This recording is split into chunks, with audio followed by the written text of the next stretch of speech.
Voice for Baloch missing persons نے عید کے دن لاپتہ افراد کی بازیابی اور جبری گمشدگیوں کے خلاف احتجاجی ریلی نکالی اور مظاہرہ کیا گیا۔ کراچی سے 3 بلوچ نوجوان جبری طور پر لاپتہ کر دیے گئے، اہل خانہ کا دعویٰ۔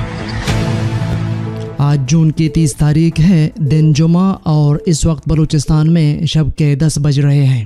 بلوچستان افیئرز کی اردو نیوز بلیٹن سرشپ احوال کے ساتھ میں ہوں مقبول ناصر۔ شب و شبات۔ عید کے دن Voice for Baloch missing Persons کے زیر اہتمام لاپتہ بلوچوں کی بازیابی، جبری گمشدگیوں کے خلاف کوئٹہ میں احتجاجی ریلی نکالی گئی اور کوئٹہ پریس کلب کے سامنے احتجاجی مظاہرہ کیا گیا۔ احتجاج میں لاپتہ افراد کے اہل خانہ سمیت سیاسی پارٹیوں، طلباء تنظیموں اور دیگر مکاتب فکر کے لوگوں نے کثیر تعداد میں شرکت کی۔ احتجاج میں شریک مظاہرین نے ہاتھوں میں لاپتہ افراد کی تصاویر اور پلے کارڈز اٹھا رکھے تھے، جن پر لاپتہ افراد کی بازیابی، جبری گمشدگیوں کے خاتمے کے خلاف، فیک انکاؤنٹرز میں پہلے سے لاپتہ افراد کو قتل کرنا بند کرو اور لاپتہ افراد کی بازیابی سے متعلق نعرے درج تھے۔ احتجاج میں شریک مظاہرین سے ماما قدیر حوران بلوچ، لاپتہ افراد کے اہل خانہ، سیاسی پارٹیوں اور طلباء تنظیم کے رہنماؤں، بلوچ یکجہتی کمیٹی اور پروگریسو یوتھ الائنس کے رہنماؤں نے خطاب کرتے ہوئے کہا ہے کہ لاپتہ افراد کے اہل خانہ اپنے لاپتہ پیاروں کی طویل جبری گمشدگی کی وجہ سے شدید ذہنی کرب و اذیت میں مبتلا ہیں۔ دیگر لوگ اپنے خاندانوں کے ساتھ عید کی خوشیاں منا رہے ہیں اور لاپتہ افراد کے اہل خانہ عید کے پرمسرت دن کوئٹہ سمیت ملک کے دیگر شہروں میں احتجاج اور اپیل کر رہے ہیں کہ ان کے لاپتہ پیاروں کو ان کے حوالے کیا جائے اور انہیں ان سے متعلق معلومات فراہم کر کے زندگی بھر کی اذیت سے نجات دلائی جائے۔ لیکن افسوس سے کہنا پڑتا ہے کہ حکومت اور عدلیہ لاپتہ افراد کے اہل خانہ کو ملکی قوانین کے تحت انصاف فراہم کرنے کے حوالے سے سنجیدہ دکھائی نہیں دے رہے اور وہ عوامی مفادات کے تحفظ کے بجائے اپنے مفادات کی جنگ لڑ رہے ہیں، جس کی وجہ سے عوام عدم تحفظ کا شکار ہو رہے ہیں اور لوگوں کا عدلیہ اور حکومت سے اعتماد اٹھ رہا ہے، جو ملک کے لیے نیک شگون نہیں۔ مقررین نے کہا ہے کہ ان حالات میں حکومت، عدلیہ اور ملکی اداروں کے سربراہان کو چاہیے کہ وہ ہوش کے ناخن لیں اور آئین میں دیے گئے عوام کے حقوق کے تحفظ کو یقینی بنائیں اور فوری طور پر لاپتہ افراد کی بازیابی کو یقینی بنائیں۔ جو لاپتہ افراد اس دنیا میں نہیں، ان کے اہل خانہ کو بتایا جائے اور جن پر الزام ہے انہیں عدالت میں پیش کیا جائے۔ بلوچ خواتین کی جبری گمشدگیاں بند کی جائیں۔ جبکہ بلوچستان کے دیگر علاقوں کی طرح عید کے پہلے روز جبری لاپتہ افراد کے لواحقین نے حقد و تحریک کے ہمراہ گوادر میں احتجاجی ریلی نکالی اور مظاہرہ کیا۔ مظاہرین نے لاپتہ افراد کو بازیاب کر کے ان کے لواحقین کو اذیت سے نجات دلانے کا مطالبہ کیا گیا۔ ذرائع کے مطابق خضدار سے تعلق رکھنے والے 2 چچا زاد بھائی اور پسینی کے رہائشی طالب علم کو نامعلوم افراد نے کراچی سے اغوا کر لیا۔ لاپتہ ہونے والے نوجوانوں کی شناخت محمد ولد محمود، عاصم ولد محمد اعظم سکنہ جعفر آباد خضدار اور معراج اسلم ولد محمد اسلم سکنہ پسینی ببرشور کے ناموں سے ہوئی ہے۔ خضدار کے لاپتہ نوجوانوں کے اہل خانہ کے مطابق دونوں نوجوانوں کو 16 جون 2023 کو حراست میں لے کر لاپتہ کر دیا گیا ہے۔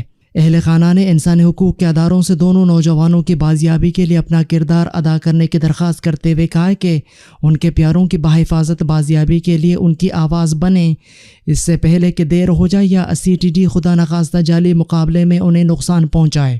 انہوں نے کہا کہ ہم حکومت سندھ سے اپیل کرتے ہیں کہ انہیں پولیس اور رینجر سے پوچھنا چاہیے کہ دونوں طالب علموں کو 15 دن گزرنے کے باوجود کیوں کسی عدالت میں پیش نہیں کیا گیا ہے۔ دوسری جانب پسینی کے رہائشی لاپتہ ہونے والے نوجوان کے بارے میں ذرائع کا کہنا ہے کہ پسینی ببرشور کے رہائشی نوجوان معراج اسلم ولد محمد اسلم کو 1 جون 2023 کو کراچی کے علاقے کلفٹن سے جبری طور پر لاپتہ کر دیا گیا ہے۔ ذرائع کے مطابق Meraj Aslam Optic Institute of Technology Karachi کا طالب علم ہے۔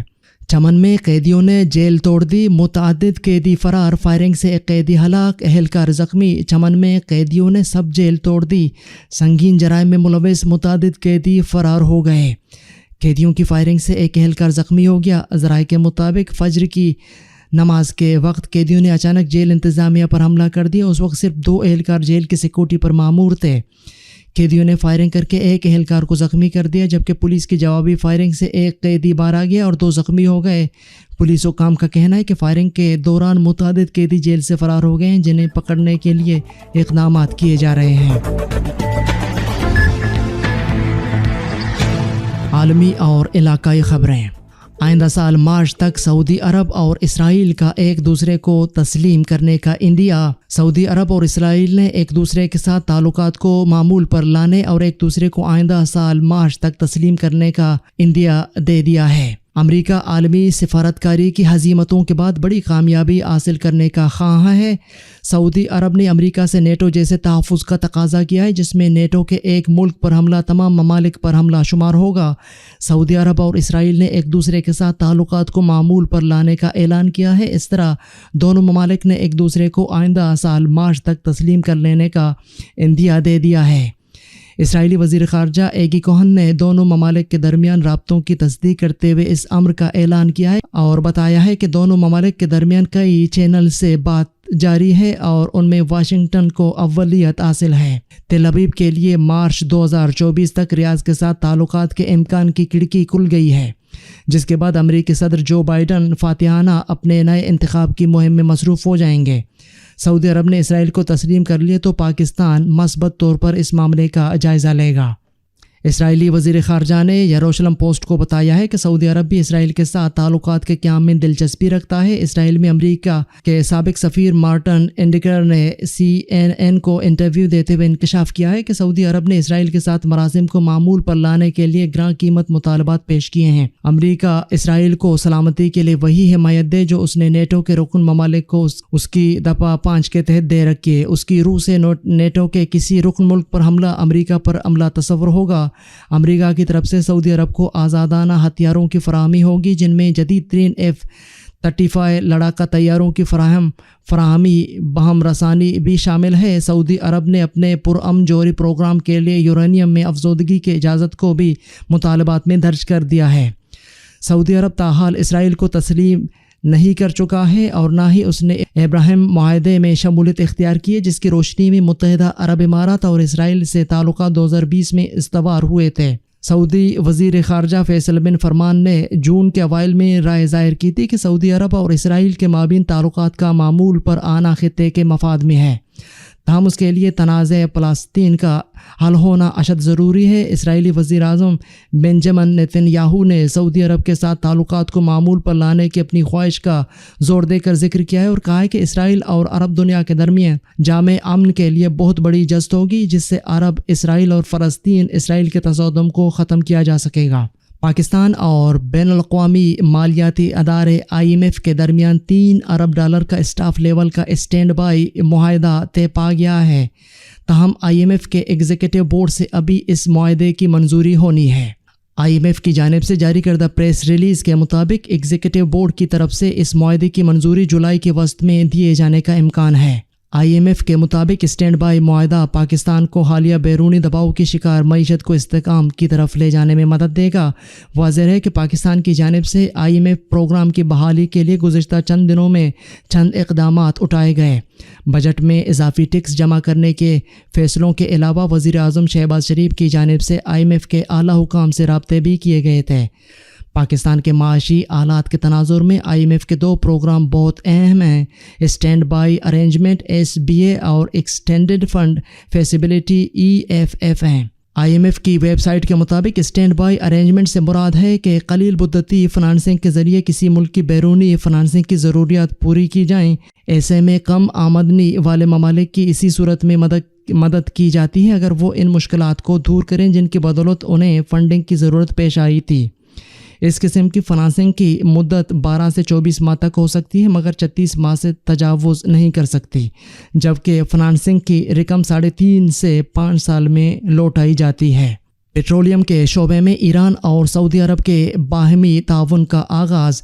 ایران اور سعودی عرب کے درمیان تیل کے شعبے میں تعاون کا آغاز ہو گیا ہے۔ ایرانی میڈیا کے مطابق ایران کی نیشنل آئل کمپنی کے ڈائریکٹر محسن خاجستہ مہر نے کہا ہے کہ ایران اور سعودی عرب کے درمیان تعلقات کی بحالی کے پیش نظر اور دو طرفہ تعاون کے مقصد سے مشترکہ آئل فیلڈ کے لیے تیاری کا کام شروع کر دیا گیا ہے۔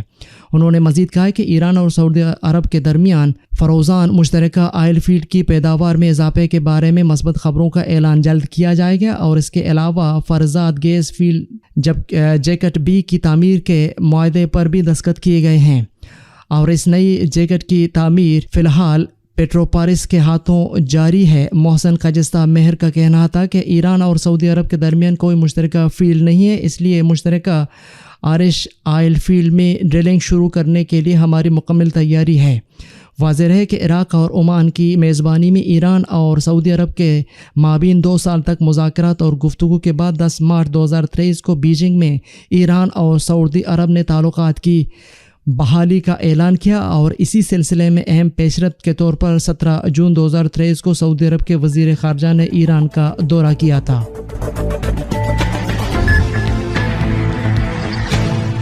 آپ یوٹیوب پر اردو نیوز بلیٹن شب 10 بجے اور فیس بک پر 10:30 بجے ملاحظہ کر سکتے ہیں۔ یہ تھیں اب تک کی اہم خبریں۔ مزید خبروں اور اپڈیٹس کے لیے ہماری ویب سائٹ اور یوٹیوب چینل وزٹ کریں۔ اس بلیٹن کے ایڈیٹر تھے قمبر مالک بلوچ اور تکنیکی ایڈیٹر تھے عمر کریم بلوچ۔ مجھے بلوچستان افیئرز کی ٹیم کے ساتھ اجازت دیجیے۔ شب خوش بات۔